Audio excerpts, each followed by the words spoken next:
मुंबईत पैशांचा प्रचंड वापर करण्यात आला। महाराष्ट्रात तुम्ही विकत घेताय का?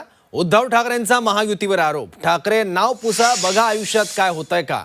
बाळासाहेबांनी जगायचं कसं हे शिकवलं, असे उद्धव ठाकरे म्हणाले। महाराष्ट्र यांना जो काही पादाक्रांत वेगळ्या पद्धतीने करायचा आहे,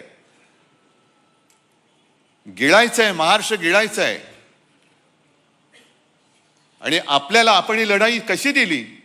यावेळेला पहिल्या प्रथम मुंबईमध्ये सुद्धा पैशाचा वापर केला गेला।